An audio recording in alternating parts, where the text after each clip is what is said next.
Trial and summary execution of Sylvain Salnave, former Haitian president.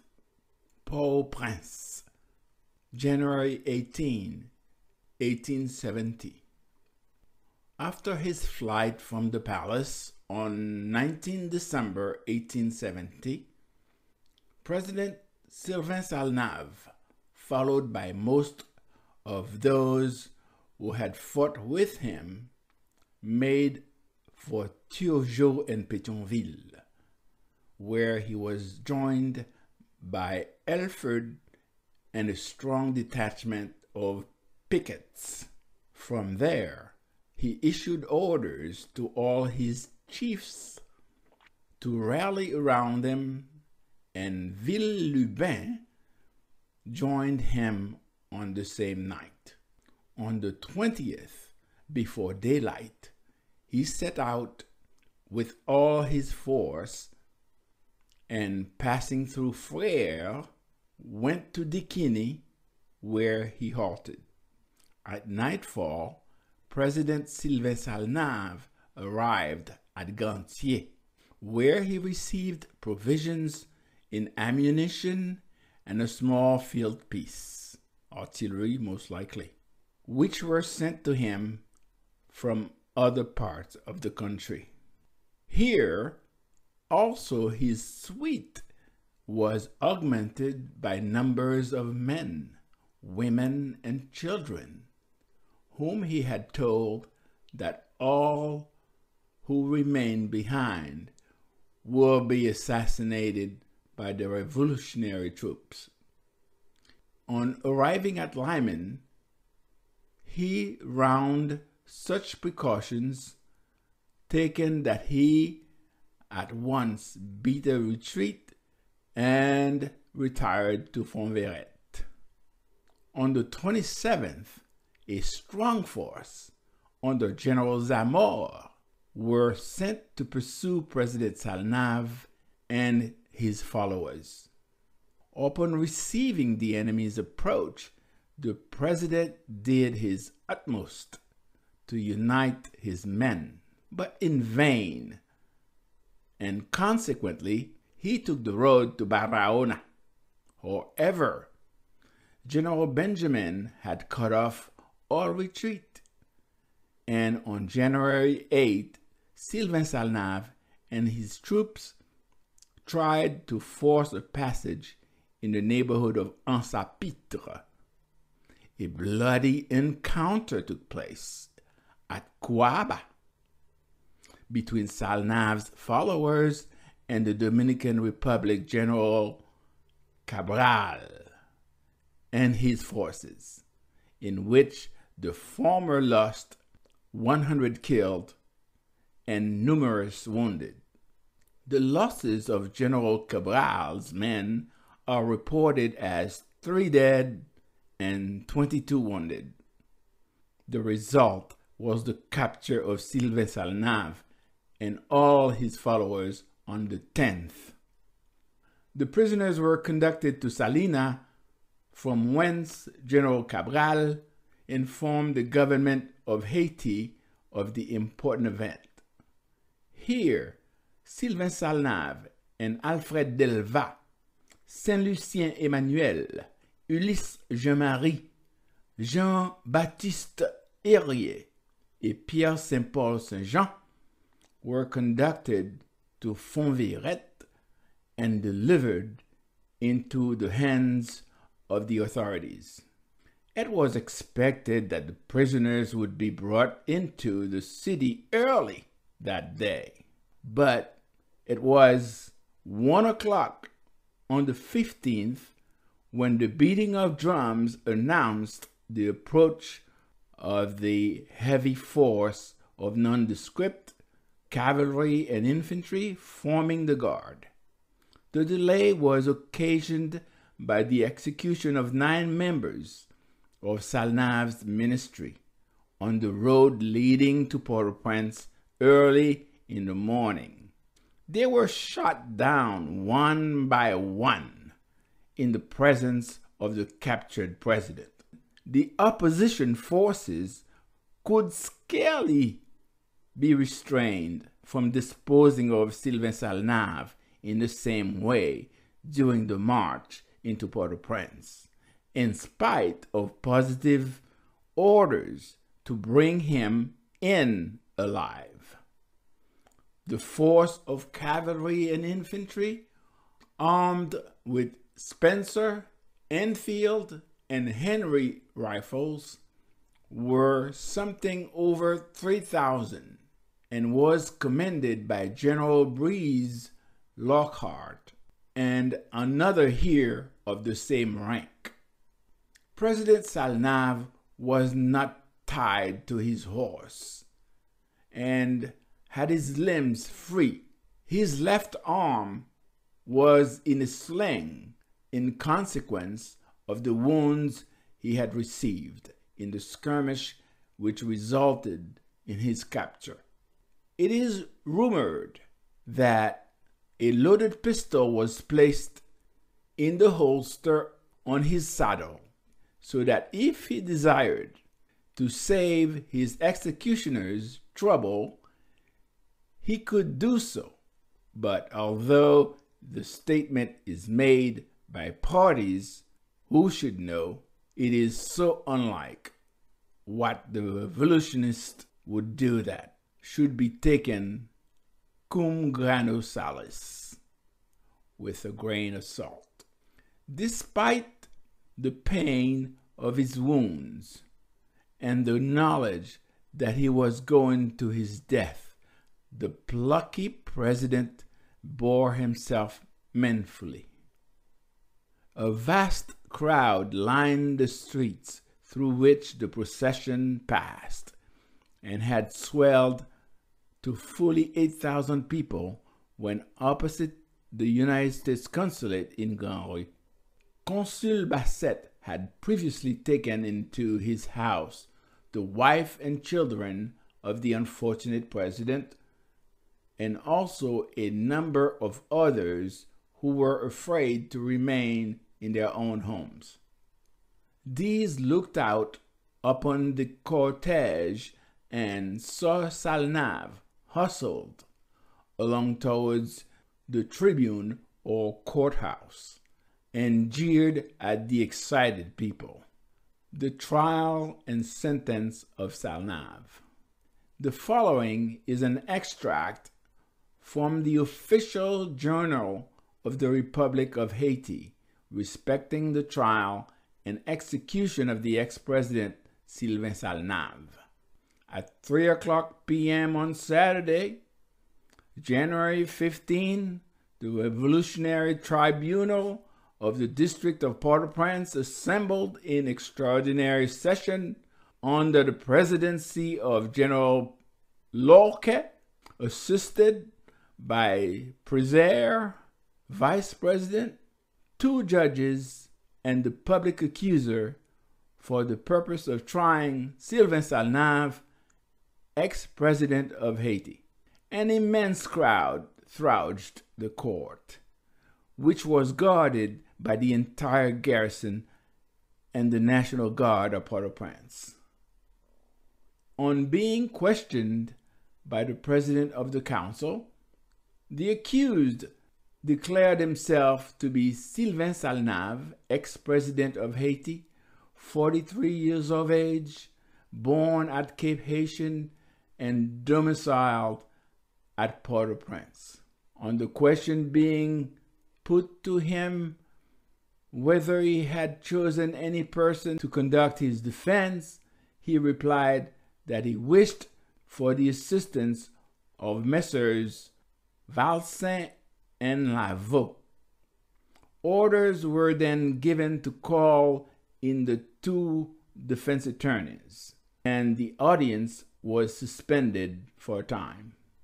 On his part, Mr. Lavaux declined to defend the accused, upon which the president of the court designated Mr. Jair of the Jacmel Bar, who then took his place by the side of Mr. Valsin.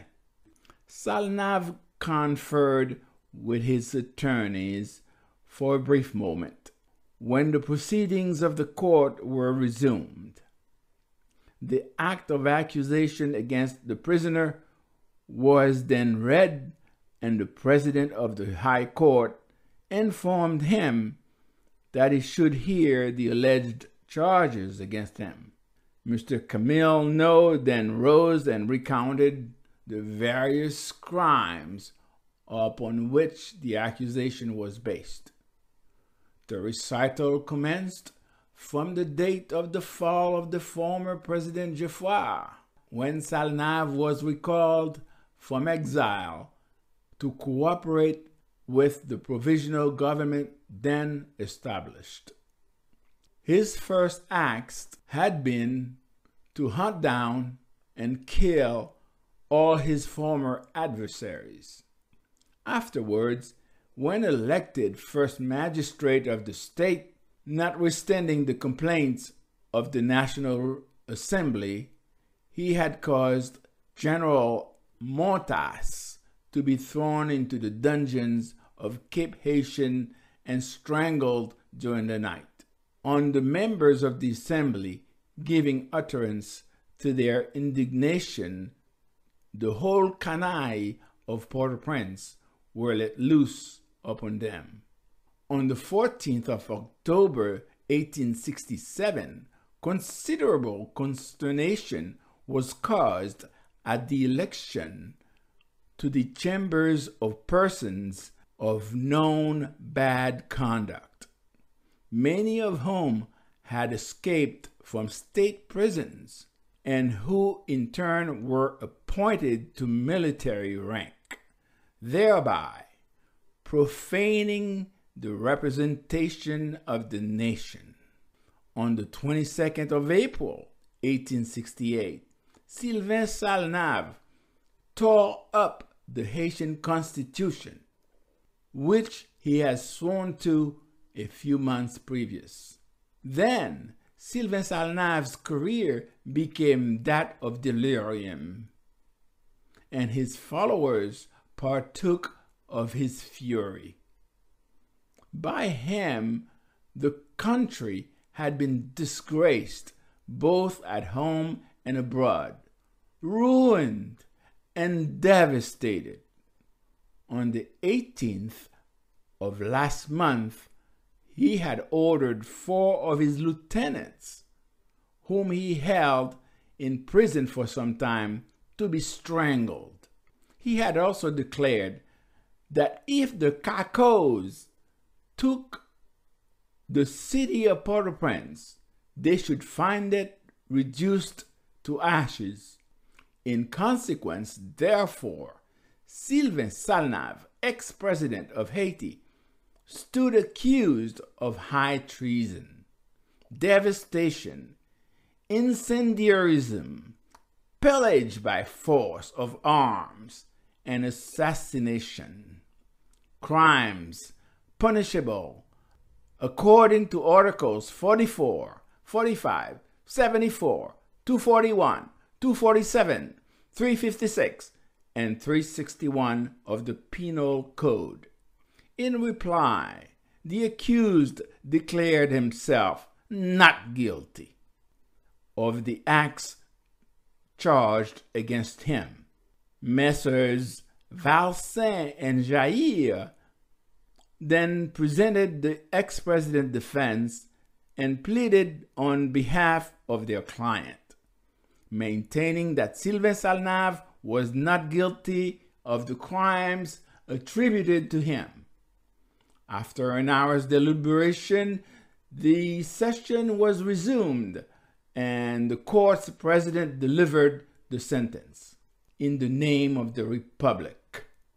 It had been proved that the accused had violated the Constitution by proclaiming himself dictator and president for life, when he had only been elected for the term of 4 years. He had insulted the representation of the nation by his acts of October 14, 1867, in parentheses, the president of the court recapitulated of the various assassinations committed by Sylvain Salnave's orders. It therefore resulted that Sylvain Salnave was guilty of the crimes of high treason, devastation, incendiarism, pillage by force of arms, and assassination, and was therefore sentenced to suffer the death penalty. When the result of the trial had been announced, a rush was made to the place of execution, and a great crowd speedily filled and approached to the ruins of the palace, where it was said the prisoner would be dispatched. The revolutionists amused themselves while waiting for the denouement in yelling "Vive la Constitution" and "À bas Salnave." And there was so much crowding and violence that the troops had enough to do to keep a space clear before the pillars. When at length the head of the column of soldiers guarding the prisoner emerged into the square from the tribunal, shouts went into the air, and the infuriated people swayed backwards and forwards in the violence of their anger. It was a few minutes before sunset. The rosy tints of the sun slanting from the sea threw a golden radiance on the ruins and lightened the upturned faces of the blood-thirsty crowd. A few soldiers stood by the pillars and held ropes in their hands with which to bind the prisoner to the stake already driven into the ground for the purpose. There was no time lost by the officers having the execution in charge.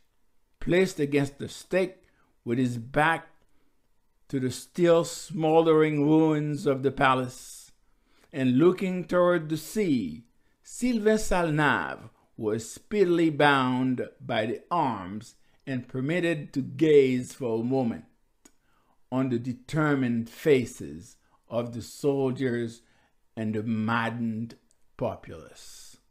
Then a detachment of infantry, 30 strong, were drawn up within 20 yards of the doomed man, and the order was given to load. A profound silence now fell upon the place.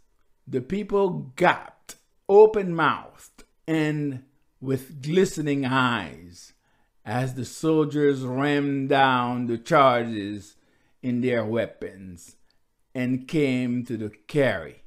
It was expected that Sylvain Salnave would say something before it was too late, but he uttered never a word, but faced the executioners with unflinching eyes and determination. His lips moved once when the order was given to make ready, but it was evident that he did not intend to speak. The soldiers brought up their weapons, slowly, and not all together.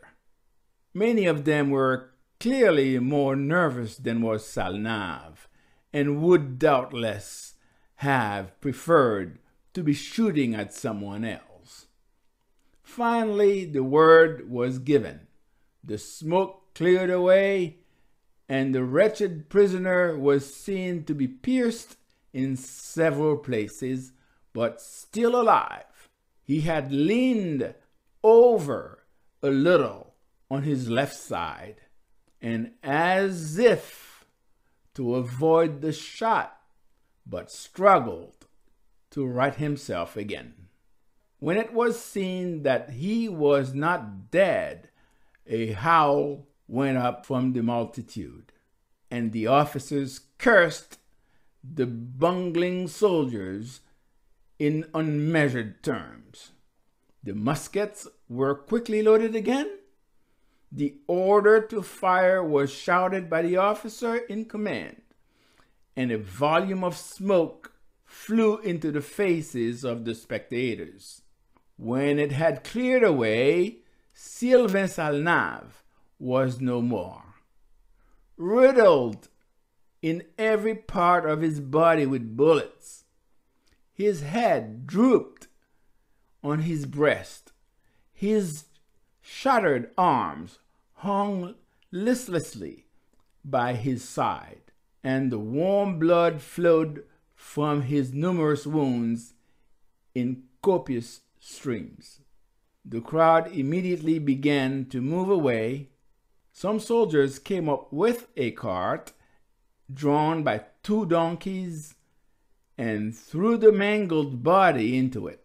Half an hour later, all that was mortal of the unfortunate Sylvain Salnave was thrown carelessly into a hole dug for its reception.